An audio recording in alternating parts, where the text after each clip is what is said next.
They wanted a night to remember. I'm going to give them one.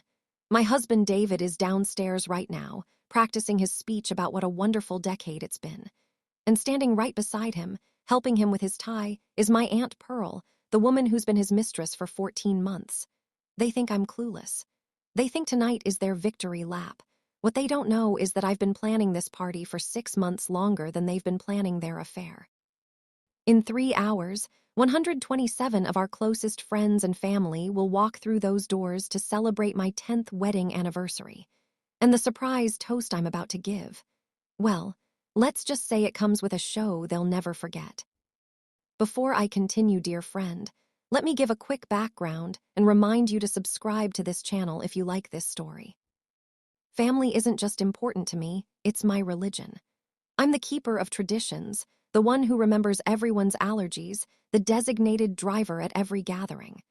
Our home has always been the family hub, the safe place where generations collided in the best possible way.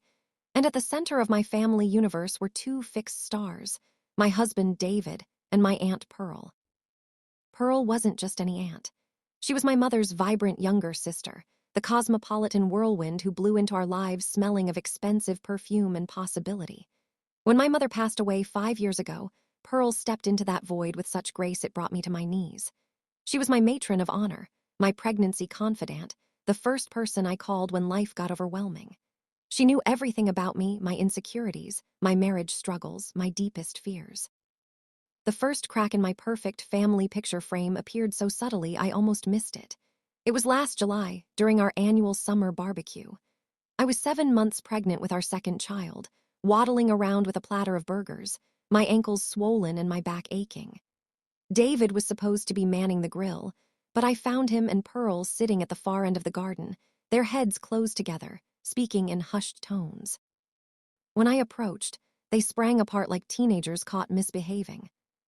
"Just giving David some advice about that work situation," Pearl had said smoothly, patting my arm. "You've got enough on your plate, sweetheart." David wouldn't meet my eyes. "Your aunt's been really helpful lately." The helpfulness escalated. Pearl started coming over more frequently, always when David was home. She'd bring over expensive bottles of wine for us to enjoy together, though I was pregnant and couldn't drink. She started texting David directly about family matters that somehow never made it back to me. When I developed serious pregnancy complications and was put on bed rest, Pearl announced she'd move in temporarily to help David manage everything. What I remember most clearly from those hazy, bedridden weeks was the sound of their laughter floating up the stairs. The way they'd have entire conversations in our kitchen, using only half-finished sentences. The new private jokes I wasn't part of. One night, I woke up thirsty and found them sitting at the dining table, Pearl's hand resting on David's forearm as they looked over some documents together. The intimacy of the scene made my stomach turn. After our daughter Lily was born, things got worse. The sleepless nights, the postpartum anxiety, the sheer exhaustion of caring for a newborn and a toddler, it all left me frayed and emotional. David grew increasingly distant, criticizing my parenting, my appearance, my lack of gratitude for all he was doing. And Pearl was always there, the calm, put-together voice of reason. "He's just stressed, darling," she'd tell me. "You know how men are, let me talk to him." And she would. She'd take him out for coffee or for a walk, and he'd come back calmer, more reasonable. I felt so grateful, so stupid. The real turning point came on a Tuesday afternoon. I was cleaning out David's office closet to make space for baby supplies when I found his old laptop. On a whim, I plugged it in. He'd forgotten to log out of his cloud storage. And there they were, hundreds of documents, photos, and messages synchronized across devices. I started with the photos. Dozens of selfies of the two of them, at restaurants I'd never been to, at hotels I thought he was staying at for work conferences, even in our own bed on afternoons when I was at pediatrician appointments with our son. The timestamps went back 14 months to when I was in my first trimester with Lily. Then I found the documents. A secret bank account he'd opened with Pearl. Travel itineraries for trips they'd taken together. And worst of all, drafts of divorce papers, with notes in Pearl's distinctive handwriting about how to secure full custody of our children by arguing I was emotionally unstable. I sat on the floor of his office for hours, the baby monitor crackling beside me, reading every devastating line. The two people I trusted most had not just betrayed me, they had built an entire secret life on the ashes of mine. And they were planning to take everything from me. That night, as I watched David read a bedtime story to our son with such performative fatherly devotion, something in me broke. And then something else hardened. They thought I was broken. They thought I was defeated. They had no idea who they were really dealing with. In the days after my discovery, I moved through my life like a ghost. I changed diapers, made school lunches, attended parent-teacher conferences, all while my mind raced with plans. Grief was a luxury I couldn't afford. Rage would have tipped my hand. What I needed was the cold, calculating precision of a master architect. And so I began building their ruin. My first move was strategic surrender. I stopped questioning David's late nights. I stopped asking about the strange charges on our credit card. I became the grateful, overwhelmed young mother they already thought I was. When Pearl offered to help by taking David shopping for new clothes, I smiled and thanked her. When she started joining him for business dinners, I packed his bag and kissed his cheek. Meanwhile, my real work began. I hired a private investigator using cash from selling some family jewelry my mother had left me. His name was Marcus, and he specialized in corporate espionage. Within weeks, he had installed undetectable tracking software on David and Pearl's phones, hidden cameras in David's office and Pearl's apartment, and even managed to clone both their devices. The evidence started pouring in, audio recordings of them planning their future together. Financial documents showing David was funneling our joint money into secret accounts.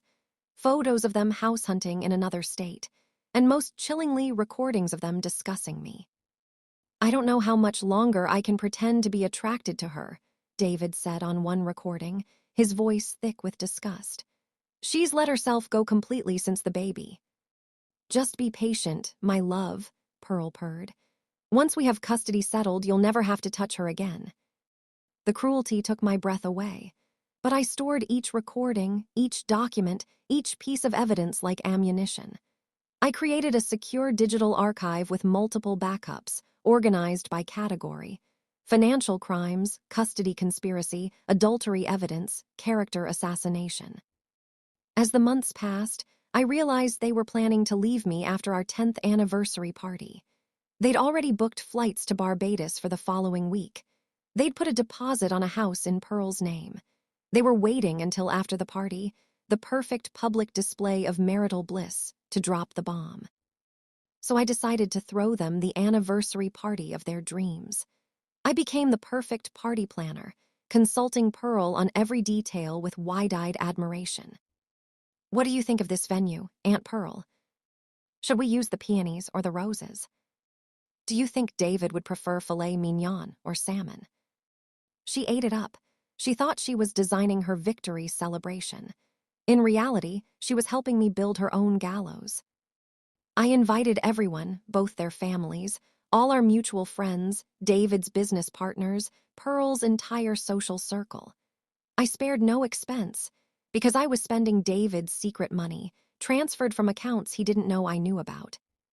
The final piece fell into place 2 weeks before the party. Marcus discovered they planned to use the event to secretly gauge family reaction to their relationship. They were going to test the waters by standing a little too close during photos, sharing a few too many intimate glances, seeing who might suspect and who might support them. That's when I knew exactly how to end my speech. I would give them exactly what they wanted: public acknowledgement of their relationship, just not in the way they imagined. The night of the party arrived. Our home had been transformed into something out of a magazine: twinkling lights, fragrant blossoms, the soft hum of jazz floating through rooms filled with laughing, well-dressed guests. I moved through the crowd in my black designer gown, accepting compliments, smiling at jokes, playing the part of the blissful wife to perfection. David and Pearl were in their element, the handsome, successful husband and the elegant, sophisticated aunt, holding court near the fireplace. I watched them from across the room, noting how his hand lingered on her lower back, how she'd lean in to whisper in his ear, how their eyes met with knowing intimacy. They thought they were being subtle. They were being obvious to anyone who knew what to look for. At 8 p.m., the caterer began ringing the dinner bell. As guests found their seats, David stood up, clinking his glass with a spoon. The room fell silent. "Thank you all for coming," he began, his voice warm and confident. 10 years. It feels like both a lifetime and the blink of an eye.